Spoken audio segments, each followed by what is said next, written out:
চলো আমাদের বাড়িতে গোপালের ছোট্ট করে জন্মদিন তোমাদের সাথে শেয়ার করি। দুপুরবেলা এসে দেখি মা তো নিজের ছেলের জন্য সব নিয়ে বসে পড়েছে, তাল নিয়ে তালের বড়া তৈরি করতে শুরু করে দিয়েছে। গোপালের দুটো জামা হয়েছে, তার মধ্যে এই লাল জামা একটা আর যেটা হলুদ জামা দেখালাম ওটা। আর আমি ফুল এনেছিলাম বেলুন, যাতে সুন্দর করে যেই কটা বাড়িতে বেলুন ছিল সেই 6টা বেলুনই সাজিয়ে দিলাম, যাতে গোপালের মনে হয় আমার জন্মদিন আর বেলুন সাজাবে না।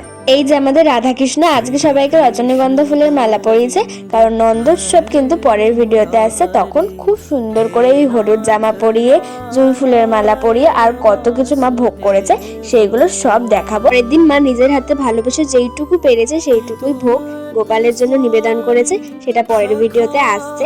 আর আমার পেয়ে গেছিল খিদে, আমিও উপোস করেছিলাম, তো লুচি তো বানিয়ে খাওয়াই যায়, তো আমি লুচি বানিয়ে নিলাম যে আমি খাবো বলে। এখন সন্ধ্যেবেলায় মা সব সাজিয়ে দিয়েছে ঠাকুরের কাছে, আর ঠাকুরের মুখটা দেখো এখন বেশি সুন্দর লাগছে।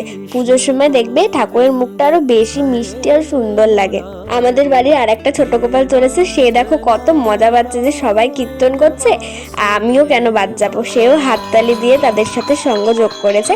এখন দেখো আমাকে বলছে পম্পিসি কাশিটা দাও, এখন সেও বাজাতে শুরু করে দিয়েছে। আর মা এদিকে করছে আরতি। এরপরে আরতি হয়ে যাওয়ার পরে আমরা চলে এসেছি অন্য ঘরে, যে ঠাকুর এখন খাবে বলে। পিসিও করেছিল জন্মাষ্টমী, তো পিসির ঘরে চলে এসেছে। দেখো কীর্তন পার্টি এই ঘরেও চলে এসেছে, তো এখন দরজা খুলে ঢুকেছে।